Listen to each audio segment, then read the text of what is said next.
अस्सलामु अलैकुम वरहमतुल्लाहि वबरकातुहू। नाजरीन, मैं आपका भाई अबू तलहा ज़हाक और आप देख रहे हैं कैंडिड टॉक। और आज हम बहुत ही अहम मौजू पर बात करने जा रहे हैं जो आपके और हमारे घरों में एक चर्चा बनी हुई है, और वो है उर्तुगरुल टीवी सीरीज़।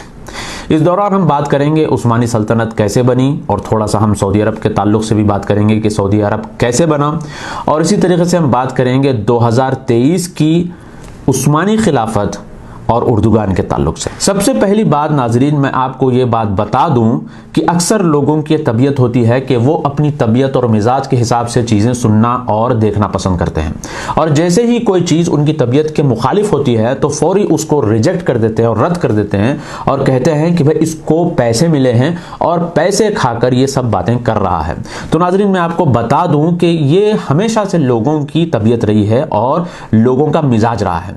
अल्लाह के रसूल सल्लल्लाहु अलैहि वसल्लम के दौर में भी अल्लाह के रसूल सल्लल्लाहु अलैहि वसल्लम ने पूरा मेराज का वाक़या जब सुनाया तो लोगों ने सुनकर, मुशरिकीन मक्का ने सुनकर, सिर्फ एक ही झटके में उन्होंने उसको रद्द कर दिया, ये कहकर कि ये साहिर और जादूगर है, नौज़ुबिल्लाह।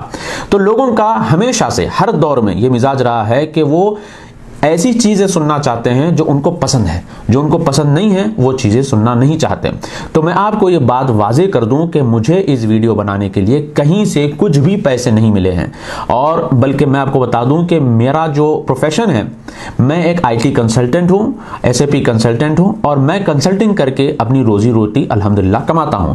ये जो चीज़ें हैं जो मैं बनाता हूं या लिखता हूं, ये चीज़ें मेरा मशगला है, और जैसे हर इंसान का अपना मशगला होता है, इसी तरीके से मेरा मशगला है, और मैं चाहता हूं कि जो बातें फैक्चुअल है वो बातें आप तक मैं पहुंचाऊं इंशाअल्लाह। चलिए नाजरीन, सबसे पहले हम बात करते हैं उस्मानी खिलाफत के ताल्लुक से। इसका लक़ब है खिलाफत, मगर ये दर हकीकत में एक बादशाहत और सल्तनत थी।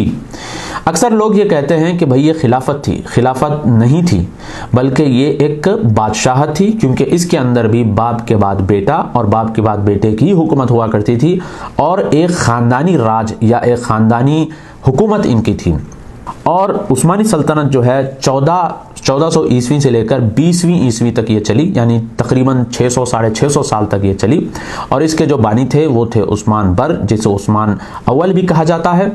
उस्मानी सल्तनत की हुकूमत south east Europe, western Asia और नॉर्दर्न अफ्रीका, इन जगहों पर उस्मानी सल्तनत की हुकूमत हुआ करती थी। जिस तरह से हिंदुस्तान पाकिस्तान में मुग़लों ने हुकूमत की, कई सौ साल तक मुग़लों ने हुकूमत की, और वो भी एक बादशाहत थी, इसी तरीके से उस्मानी सल्तनत या उस्मानी बादशाहत जो थी वो भी ऐसे ही थी। खिलाफत एक लक़ब उनका था, जैसे कि बहरीन के जो बादशाह हैं उनका नाम है ईसा अल खलीफा। तो इसका मतलब ये नहीं है कि वो खलीफा है, इसका मतलब ये है कि उनका लक़ब है। इसी तरीके से उस्मानी जो सल्तनत थी, बादशाहत थी, उसका भी लक़ब सिर्फ खिलाफत था। और उस्मानी सल्तनत के बारे में यह कहा जाता है कि उनके अंदर सबसे रहमदिल वो शख्स हुआ करता था जो अपने भाइयों को जेल में डलवा देता था, वरना अक्सर उनमें से ऐसे होते थे जो अपने भाइयों का कत्ल करवा देते थे। और उनमें से सबसे रहमदिल औरत वो होती थी जो अपने सौतेले बच्चों को जेल में डलवा देती थी, वरना उनमें से अक्सर ऐसे थे जो अपने सौतेले बच्चों को मरवा देते थे अपने बच्चों को राजगद्दी पर बिठाने के लिए। दोस्तों, 1787 की बात है। उस वक्त में उस्मानी बादशाह सुल्तान अब्दुल हमीद अव्वल थे, और हिंदुस्तान के टीपू सुल्तान, जिन्हें शेर मैसूर भी कहा जाता है, हिंदुस्तान के टीपू सुल्तान ने उनसे ब्रिटिश के खिलाफ मदद मांगी, मगर सुल्तान अब्दुल हमीद अव्वल ने ब्रिटिश के खिलाफ मदद करने से इनकार कर दिया, क्योंकि उस्मानी उस वक्त में बहुत परेशान थे और उनको ब्रिटिश की मदद की ज़रूरत थी रशिया से मुकाबला करने के लिए। तो लोगों का जो ये अक्सर कहना होता है कि इन लोगों ने अंग्रेज़ों से मुकाबला किया, ये बात बिल्कुल गलत है, क्योंकि ये लोग खुद अंग्रेज़ों के अलायंस थे। दोस्तों, 1839 की बात है कि उस्मानी सल्तनत के तहत तंजीमात का एक दौर आया। तंजीमात के दौर में शराब को हलाल किया गया, होमोसेक्सुअलिटी यानी हमजिन्स परस्ती को लीगलाइज किया गया, डिक्रिमिनलाइज किया गया, और इसी तरीके से सारे जो कोर्ट थे, इन कोर्टों में सेकुलर लॉस लाए गए, यानी जो इस्लामी कानून था, इस्लामी कानून को ख़त्म करके सेकुलर कानून लाया गया। तो यहाँ पर सोचने की बात यह है कि उस्मानी खिलाफत या सल्तनत अगर इस्लामी खिलाफत या सल्तनत थी तो फिर इन्होंने सेकुलर लॉस क्यों लाए 1839 में, और फिर इन्होंने शराब को हलाल क्यों किया, और इन्होंने हमजिन्स परस्ती और होमोसेक्सुअलिटी को इन्होंने क्यों डिक्रिमिनलाइज किया। और फिर इन्होंने शराब को हलाल करते हुए मैखाने बनाए, और मैखाने अक्सर उर्दू और पर्शियन ज़बान में मैखाने कहा जाता है, और आपने शायरियों में सुना ही होगा मैखाने वगैरह ये अल्फाज जो है। तो ये मैखाने एक ऐसे अड्डे थे, पब्स या बार्स यूँ कह लें, कि यहाँ पर मुसलमान जाकर शराब पिया करते थे। और ये कब हुआ? उस्मानी सल्तनत के दौरे तंजीमात में। तो जो लोग कहते हैं कि उस्मानी सल्तनत एक इस्लामिक सल्तनत थी, एक इस्लामिक हुकूमत थी, तो उनको तंजीमात का दौर भी देख लेना चाहिए। चलिए अब बात करते हैं सऊदी अरब के फॉर्मेशन के ताल्लुक से कि सऊदी अरब कैसे बना। अक्सर लोगों का यह कहना होता है कि सऊदी अरब ने ब्रिटिश की मदद लेकर उस्मानी खिलाफत या उस्मानी सल्तनत के खिलाफ बगावत की और फिर उनको ख़त्म कर दिया, और इसी से पूरी उस्मानी सल्तनत ख़त्म हो गई और सऊदी अरब का उरूज हुआ। ये बात बिल्कुल गलत है। अगर आप तारीख पढ़ लेंगे तो आपको मालूम होगा कि ऐसी कोई भी चीज़ तारीख में नहीं हुई। सबसे पहले बात मैं आपको बता दूं कि पूरे सऊदी अरब पर उस्मानी सल्तनत की हुकूमत नहीं थी, बल्कि हायल की एक फैमिली थी, अर-राशिद फैमिली, जिनका मुकाबला उस्मानियों से भी था और आले सऊद से भी था। इनकी हुकूमत रियाद वगैरह में थी और सिर्फ मक्का और मदीने में हुसैन शरीफ की हुकूमत थी। हुसैन शरीफ उस्मानी सल्तनत के तहत बनाए गए एक लीडर थे और जिनको वहां पर बैठाया गया था। हुसैन शरीफ का ताल्लुक बनु हाशिम से है, यानी अल्लाह के रसूल सल्लल्लाहु अलैहि वसल्लम के ख़ानदान से है, जो फिल वक्त के जॉर्डन के किंग हैं अब्दुल्ला II, इनके दादा हैं। 1908 में यंग टर्क्स रेवोल्यूशन हुआ। यंग टर्क्स रेवोल्यूशन के बाद सुल्तान अब्दुल हमीद दुआम, जो उस्मानी सल्तनत के बादशाह थे, इन्होंने हुसैन शरीफ को मक्के की जिम्मेदारी दी, मक्के का गवर्नर बनाया। 1916 से लेकर 1924 के दरमियान में अरब रेवोल्यूशन हुआ, और इस अरब रेवोल्यूशन के दौरान ब्रिटिश ने हुसैन शरीफ को ये ऑफ़र दिया उस्मानी खिलाफत के ख़िलाफ़, और हुसैन शरीफ ने उस ऑफ़र को कबूल किया। और फिर उन्होंने ये तय किया कि ट्रांस जॉर्डन, सीरिया और इराक़ हुसैन शरीफ को दिया जाएगा। और फिर उन्होंने ये तय किया कि इराक़ में हुसैन शरीफ के बेटे फैसल की हुकूमत होगी, ट्रांस जॉर्डन में उनके बेटे अब्दुल्ला की हुकूमत होगी, और हिजाज़ में हुसैन शरीफ की हुकूमत होगी। उसके बाद हुसैन शरीफ ने ट्रीटी ऑफ वर्साइज की मुखालिफत की, और मैकमahon ट्रीटी जो हुई थी उसकी भी उन्होंने मुखालिफत की, जिसकी वजह से ट्रांस जॉर्डन के बाज़ खित्ते उनको नहीं दिए गए। उसके बाद हुसैन शरीफ का और ब्रिटिश का अलायंस भी कमज़ोर होना शुरू हो गया। इसी दौरान हायल की जो फैमिली थी, राशिद फैमिली, इससे मुकाबला आले सऊद का हो रहा था, और फिर रियाद को इन्होंने अपने काबू में और कब्जे में ले लिया। 28 अक्टूबर 1923 को मलिक अब्दुल अजीज़ मक्के में दाखिल हुए, और एक ऐसा वक्त था कि हुसैन शरीफ के पास ना तो ताकत थी ना तो क़ुव्वत थी कि वो मलिक अब्दुल अजीज़ का मुकाबला कर पा सकते थे। तो वो कश्ती में बैठकर अक़बा जॉर्डन निकल गए, और फिर दिसंबर 17, 1923 को मलिक अब्दुल अजीज़ एहराम पहनकर मक्का गए, और वहाँ पर तमाम अरब क़बाइल आकर मलिक अब्दुल अजीज़ के हाथ पे उन्होंने बैत की, और इसी तरीके से सऊदी अरब का फॉर्मेशन हुआ और सऊदी अरब बना। आइए नाज़रीन, अब थोड़ा सा हम बात करते हैं ये जो उर्तुरुल टीवी सीरीज़ चल रहा है इसके ताल्लुक से। उस्मानी सल्तनत के जो बानी हैं उस्मान बर, उस्मान अव्वल, इनके वालिद थे उर्तुरुल। इन्हीं के ऊपर ये पूरा टीवी सीरीज़ बनाया गया है। ये सबसे पहले दिसंबर 2014 में TRT1 जो तुर्की का चैनल है, इस पर इसको बताया गया था। और उर्तुरुल बनाने का सबसे पहला मकसद ये है कि तुर्कियों के अंदर जो वतनियत जो उनके अंदर कमज़ोर हो रही है, उनके अंदर वतनियत को भरा जाए और ठोंसा जाए, और इसी बुनियाद पर उर्तुरुल टीवी सीरीज़ बनाया गया दिसंबर 2014 में। और ये वही वक्त था कि जब जो है दाइश की खिलाफत का ऐलान हुआ था। ISIS की जो आतंकवादी तंजीम है, इसका ऐलान उसी दौर में हुआ था, और उसी दौर में उर्तुरुल टीवी सीरीज़ बनना शुरू हुआ। उर्तुरुल टीवी सीरीज़ एक आम टीवी सीरीज़ है। जिस तरह से हमारे पास बहुत सारे ऐसे टीवी सीरीज़ चले हैं, टीपू सुल्तान के ऊपर भी टीवी सीरीज़ बनाई गई, और बचपन में हम अक्सर जो है अलिफ लैला भी देखा करते थे, तो उसमें भी जो है ना इस्लाम के अल्फाज इस्तेमाल किए जाते थे, अस्सलाम वालेकुम, अल्हम्दुलिल्लाह, माशाअल्लाह, ये सारी चीज़ें। फिर उसके साथ साथ थोड़ा सा उसके अंदर एक्शन भी होता है। तो जिस तरह से अक्सर टीवी सीरीज़ और ड्रामे और मूवीज़ बनाई जाती हैं जिसके अंदर एक्शन होता है, रोमांस होता है, और थोड़ा सा जो है उसके अंदर इस्लाम भी जो है उसके अंदर मिला दिया जाता है, तो इसी तरीके से उर्तुरुल टीवी सीरीज़ भी है। अक्सर लोगों का यह कहना है कि ये हिस्ट्री पर मबनी है, यानी कि ये देखने से हमको हमारी हिस्ट्री पता चल रही है। सबसे पहली बात तो ये है कि ना तो आप हिस्टोरियन हैं और ना तो आपको हिस्ट्री पता है, तो आप ये दावा कैसे कर सकते हैं कि ये हिस्ट्री पर मबनी है और हम हिस्ट्री इससे सीख रहे हैं। और जैसे कि मैंने अभी आपके सामने कहा है कि हर कहानी में जो है ड्रामा होता है, एक्शन होता है, रोमांस होता है, इसी तरीके से इसके अंदर भी रोमांस बताया गया। उर्तुगरुल भैया और हलीमा बाजी का जो है इसके अंदर थोड़ा सा रोमांस भी बताया गया है, और लोग जो है देखकर ये समझ रहे हैं यहाँ पर कि भाई इससे हमको जो है इस्लाम की तारीख पता चल रही है, हमारे अंदर जो इस्लामी जज्बा आ रहा है। अब यहाँ पर अक्सर लोगों का ये भी कहना है कि भाई अमेरिका इससे परेशान है, इसराइल इससे परेशान है, और बाज़ लोग ये भी कह रहे हैं कि ट्रंप ने उर्तुगरुल सीरीज़ को साइलेंट बम कहा। अरे ट्रंप के पास इतना टाइम नहीं है कि वो उर्तुगरुल सीरीज़ को ये कहे कि ये साइलेंट बम है। अगर कहा भी है तो बताइए कहाँ कहा उसने। और हंसने की बात यहाँ पर यह है कि उर्तुगरुल सीरीज़ नेटफ्लिक्स पर चलाया गया, और नेटफ्लिक्स कहाँ का है? अमेरिका का। अगर अमेरिका को उर्तुगरुल सीरीज़ से परेशानी है और डर है तो फिर उन्होंने नेटफ्लिक्स पर इसको क्यों चलाया बताइए। और अमेरिका ने, इसराइल ने नेटफ्लिक्स के ज़रिए उर्तुगरुल चलाकर पैसे कमाए, और फिर आज उन्हीं को तुम ये कह रहे हो कि ये उर्तुगरुल सीरीज़ को देखकर डर रहे हैं और परेशान हैं। वो अगर इस बात को सुनेंगे और जानेंगे तो आपके ऊपर ज़ोर ज़ोर से हंसेंगे। और यहाँ पर अक्सर लोगों का ये भी कहना है कि आले सऊद के चमचे और आले सऊद इससे परेशान हैं क्योंकि तुर्कियों के पास जो तारीख़ है, जो लेजेंडरी उनके पास मौजूद है, ये तारीख़ और लेजेंड आले सऊद के पास और अरबों के पास नहीं है। मेरे भाइयों, मैं आपको बताऊं कि आले सऊद का ताल्लुक़ अनज़ा कबीले से है, और अनज़ा कबीला जो है ये निज़ार बिन अदनान से जाकर मिलता है, और निज़ार बिन अदनान जो है, अदनान के दूसरे बेटे इलियास बिन अदनान, ये अल्लाह के रसूल सल्लल्लाहु अलैहि वसल्लम के परदादा हैं।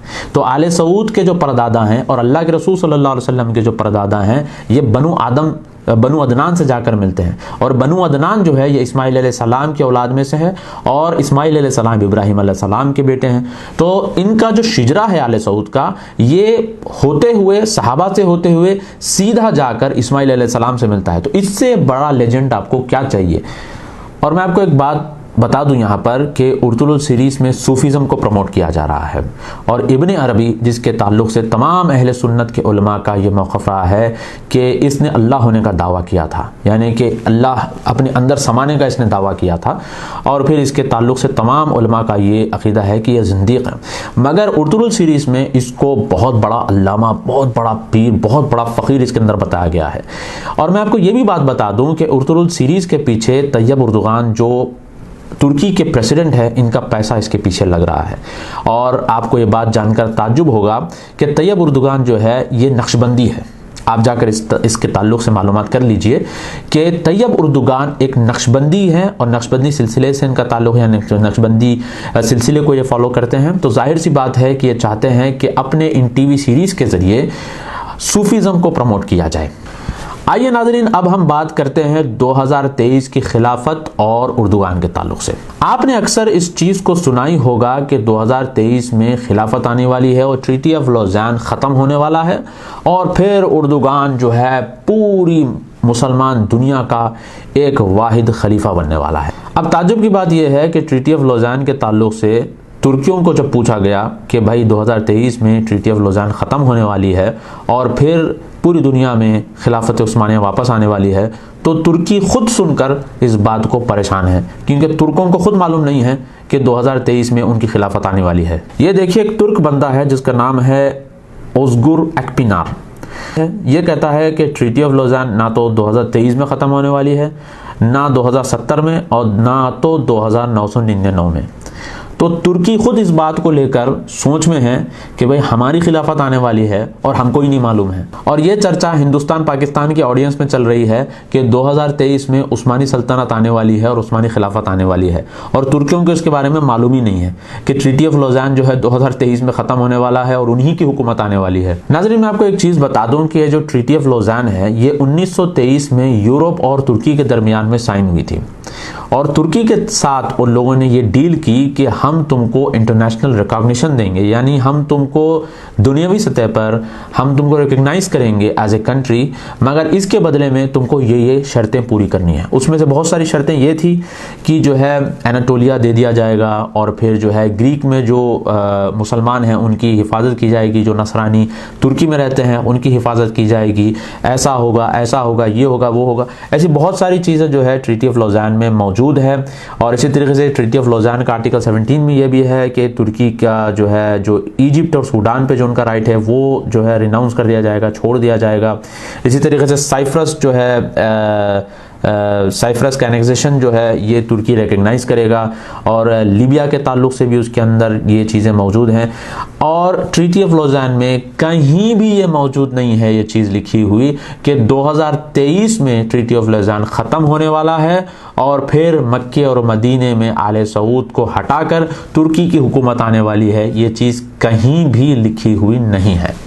तो फिर ये 2023 की खिलाफत का मसला क्यों आपके और हमारे मुल्कों में किया जा रहा है? वो इसलिए कि 2023 में तुर्की में इलेक्शंस हैं, और तुर्की में इलेक्शंस होने वाले हैं, तो जाहिर सी बात है कि जब भी कोई इस तरह के मामले होते हैं इलेक्शन वगैरह के, तो इस तरह के मंजन बेचे जाते हैं। अब ये जो उर्तुगल सीरीज़ है ये भी एक मंजन है जो मुसलमानों को बेचा जा रहा है, जिससे अमेरिका, इसराइल या जो भी यूरोपियन ममालिक है, इन लोगों ने अपने नेटफ्लिक्स पर इसको चलाया, पैसे भी इन्होंने कमाए। अब मुसलमानों को बस इस्लाम के नाम पर इसको बेचा जा रहा है, जज्बात के नाम पर इसको बेचा जा रहा है, और फिर मुसलमान इसको ख़रीद रहे हैं। लोगों को मालूम है कि मुसलमानों को जज्बात में लाकर कोई भी चीज़, कुछ भी चीज़ बेची जा सकती है।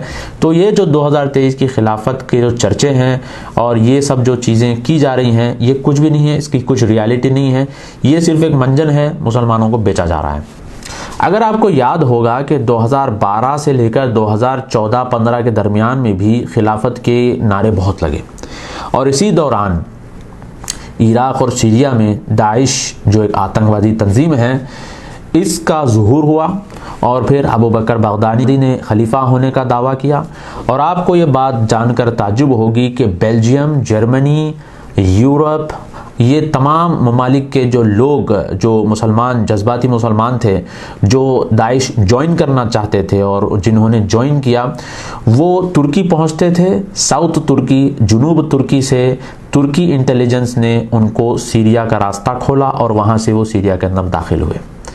तो उर्दुगान ने ख़ुद ये रास्ता खोला था दाइश के अंदर जाने के लिए। और ये जो खिलाफत का मंजन जो है 2012 और 2014-15 के दरमियान में मुसलमानों को बेचा गया, और बेचने के बाद यूरोपियन कंट्री के जो जज्बाती मुसलमान थे उनको वहाँ से फ्लश आउट किया गया। तुर्की गए, तुर्की से फिर वो सीरिया, दाइश के इलाक़ों में वो गए।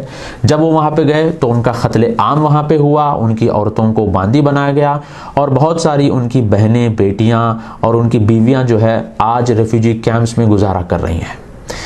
तो अब 10 साल के बाद भी इसी तरीके का जो है एक माहौल बनाया जा रहा है कि भाई खिलाफत उस्मानिया वापस आ रही है, खिलाफत आने वाली है, खिलाफत आने वाली है। फिर दोबारा ये खिलाफत का मंजन बेचा जा रहा है। और अब देखिए 2020 अब चल रहा है, 2020 से लेकर 2023 तक ये मामले फिर चलाए जा रहे हैं। हो सकता है, मुमकिन है कि 2023 में फिर कुछ इस तरह का मामला पेश आए, फिर जज्बाती मुसलमान दुनिया भर से आएंगे कि भाई हम खिलाफत जो है ज्वाइन करेंगे, और फिर वो वहाँ जाएंगे और उनको फ्लश आउट किया जाएगा, और फिर वो रेफ्यूजी कैंप्स में वो पाए जाएंगे। अल्लाह की पनाह है इस चीज़ से। चलिए नाज़रीन, अब थोड़ा सा हम जो है ना उर्दुगान के बारे में भी देख लेते हैं, क्योंकि अक्सर लोगों का ये राय है और ओपिनियन है कि उर्दुगान जो है ये मर्द मुजाहिद है, और फिर एक ऐसा मर्द मुजाहिद है कि डंके की चोट पर बोलता है, और इसका मुकाबला ना तो कोई अरब का हाकिम कर सकता है और ना ही कोई मुस्लिम लीडर कर सकता है। मैं आपको एक बात बता दूं कि तुर्की एक वाहिद पहला मुसलमान मुल्क है जिसने इसराइल को एज ए कंट्री रिकग्नाइज किया। आपको जानकर ताजुब होगा कि उर्दुगान वो शख्स है जिसने जून 2016 में इसराइली एम्बेसी को इस्तांबुल के अंदर रीओपन किया। तुर्की एयरलाइंस हर दिन हज़ारों इसराइलियों को इजराइल ले जाता है और इजराइल से तुर्की लेके आता है। आपको जानकर ताजुब होगा कि हाल ही में उर्दुगान ने इसराइल को मेडिकल इमदाद भेजी। अब इस उर्दुगान के जो चाहने वाले हैं उनका ये हीला और बहाना है कि भाई वो हम इंसानियत के नाते इसराइल की मदद कर रहे हैं ताकि उनका दिल पिघले। अब सोचने की बात यह है कि अगर उर्दुगान के बदले कोई अरब हाकिम होता, इमरात का या सऊदी अरब का या बहरीन का या मिस्र का, तो जाहिर सी बात है कि ये जो उर्दुगान के चाहने वाले हैं, जिनको हम उर्दुगान भक्त कहते हैं, तो इनका ये रवैया होता है कि वो बवाल मचा देंगे कि भाई ये तो यहूदियों के एजेंडे, अमेरिका के एजेंडे, ये है वो है। मगर वही काम जब उर्दुगान ने किया, इसराइल को मेडिकल इमदाद उसने भेजी, तो फिर इनका हीला बहाना यहाँ पर यह है कि ये इंसानियत के नाते किया जा रहा है और इसमें कोई दूसरी चीज़ नहीं है। मगर यहाँ पर हकीकत यह है कि उर्दुगान इसराइल के साथ अच्छे खासे ताल्लुकात रखता है और 2005 में उर्दुगान अपनी बीवी के साथ इसराइल गया और इसराइल का जो फाउंडर है थियोडोर हेrzl, इसकी खबर पर उसने फूल चढ़ाए, उसके सामने उसने घुटने टेके। अगर आपको मेरी बात पर यकीन नहीं आता है तो ये वीडियो मुलाहिजा करिए।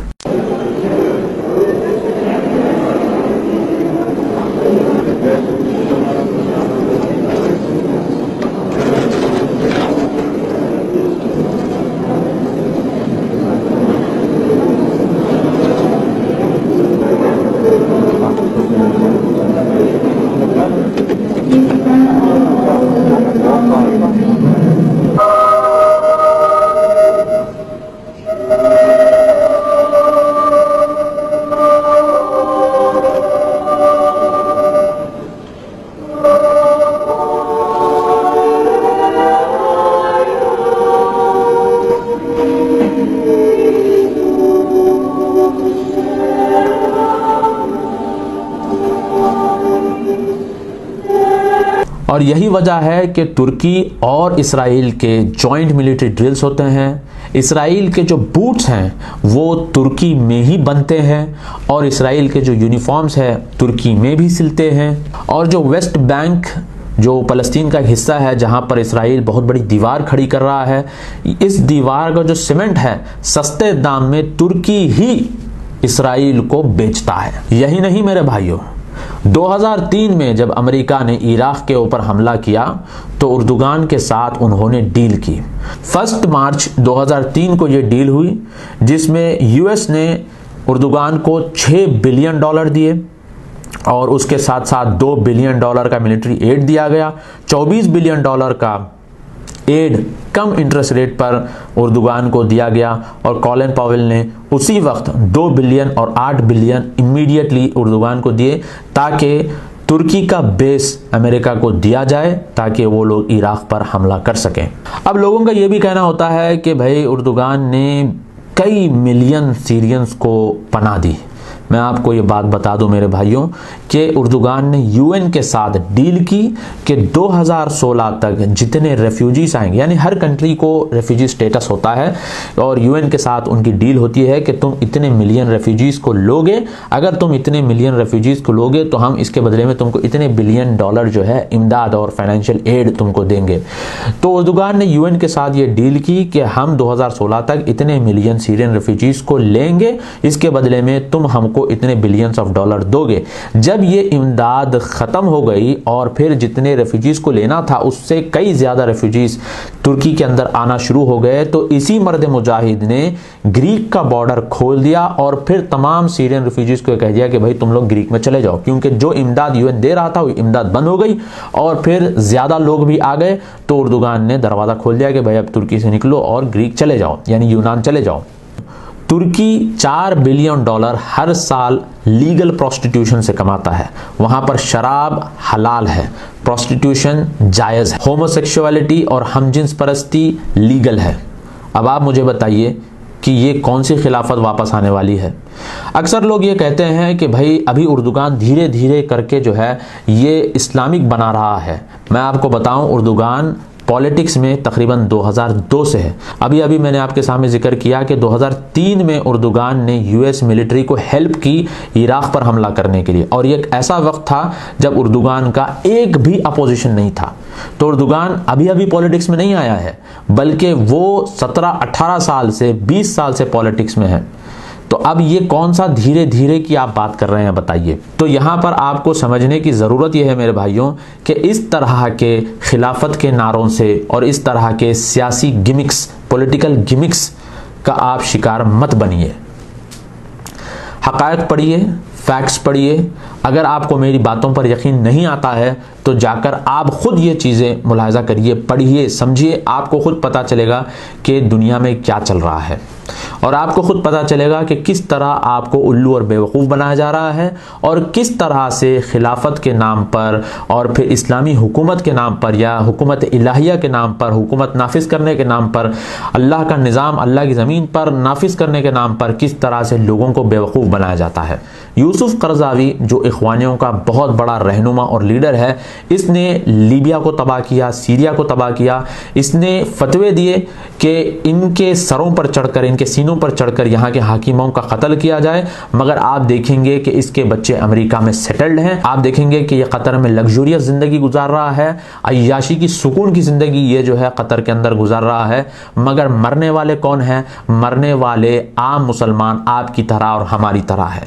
यानी ये अरब स्प्रिंग के नाम पर और हुकूमत इलाहिया या हुकूमत नाफिज करने के नाम पर, खिलाफत के नाम पर, ये सब जो है मंजन मुसलमानों को बेचे गए और मुसलमानों का माशी हालत और मुसलमानों की माशी हालत तबाह की गई। मुसलमानों को रेफ्यूजी कैंप्स में डाल दिया गया और मुसलमानों का कत्ल आम हुआ। तो यही बात मैं आपको बताना चाहता हूं मेरे भाइयों कि ये सब चीज़ें जो है मुसलमानों को गुमराह करने वाली चीज़ें हैं। देखिए भाइयों, आप इस चीज़ को समझने की कोशिश करिए कि जो चीज़ आपके हाथ में है आप उसकी कदर करिए, जो चीज़ आपके हाथ में नहीं है उस चीज़ के पीछे जाते हुए आपके हाथ में जो चीज़ है आप उसको बर्बाद कर रहे हैं। लीबिया में जब गद्दाफी की हुकूमत थी, आज लीबियंस का यह कहना है कि वो जैसी भी हुकूमत थी, ठीक ठाक हुकूमत थी, हम सुकून की ज़िंदगी गुजार रहे थे। मगर उसके जाने के बाद लीबिया की हालत पूरी ख़राब हो गई। सीरिया का भी यही हाल हुआ, मसर का भी यही हाल हुआ और कई मुसलमान ममालिक का और कंट्रियों का यही हाल हुआ। बहरीन में ओबामा ने कोशिश की कि वो ईरान को बहरीन सौंपे, मगर अल्हम्दुलिल्लाह आले सऊद ने उस वक्त बहुत अच्छा उन्होंने स्टेप लिया और फिर हिलरी क्लिंटन ने उस वक्त में कॉल करके आले सऊद को उन्होंने कहा, सऊदी हुकूमत को उन्होंने कहा कि बहरीन को छोड़ दिया जाए ताकि वो ईरान को दे दिया जाए। मगर सऊदी अरब ने उस वक्त में उनकी बात नहीं मानी और फिर उनको रिजेक्ट कर दिया, नेगलेक्ट कर दिया और फिर पूरी आर्मी यहाँ से वहाँ उन्होंने बिठा दी। बहरीन को अल्हम्दुलिल्लाह उन्होंने सेव किया, मसर को उन्होंने अल्हम्दुलिल्लाह सेव किया। उस वक्त में ओबामा, ईरान और जो है इख्वान, ये तीनों मिलकर पूरी साजिशें कर रहे थे मुसलमान मुल्कों को तबाह करने के लिए। कई मुसलमान मुल्कों को तो उन्होंने तबाह कर दिया, मगर इन अरब ममालिक की तरफ भी उनकी गंदी नज़र थी। मगर अल्लाह ताला का रहम और करम हुआ कि अल्हम्दुलिल्लाह ये अरब ममालिक उस टाइम बच गए। यही बात मैं आपको बताना चाहता हूँ मेरे भाइयों कि जोश बिला होश नुकसानदेह होता है। 2014-2015 में इसी तरह से जोश बिला होश वाले लोग दाइश ज्वाइन किए, जाकर वहां पर मर गए, कट गए और फिर उनकी औरतें जो है बाजार में नीलाम हो गई। और यही काम ये लोग अब फिर दोहराना चाहते हैं। आप ऐसे जज्बाती नारे और जज्बाती तकरीरों और जज्बाती ड्रामों का शिकार ना बने, बल्कि जो सही चीज़ है उसको आप फॉलो करने की कोशिश करिए। जो आपके हाथ में है आप उसकी कदर करने की कोशिश करिए, जो आपके हाथ में नहीं है उसको लपकने के चक्कर में आप जो है उसके पीछे भाग रहे हैं और जो आपके हाथ में है आप उसको बर्बाद कर रहे हैं। ये चीज़ बहुत नुकसानदेह चीज़ होती है मेरे भाइयों। अल्लाह से मैं दुआ करता हूँ कि अल्लाह ताला हमारी हिफाजत करे, तमाम मुसलमान मुल्कों की हिफाजत करे, तमाम मुसलमानों की अल्लाह हिफाजत करे, जब तक हमको ज़िंदा रखे, ईमान और इस्लाम की हालत में ज़िंदा रखे, और जब हमारी मौत हो इस्लाम और ईमान की हालत में हमारी मौत हो। मैं आपका भाई अबू तलहा ज़हाक, आप देख रहे हैं कैंडिड टॉक। अस्सलामु अलैकुम व रहमतुल्लाहि व बरकातुहू।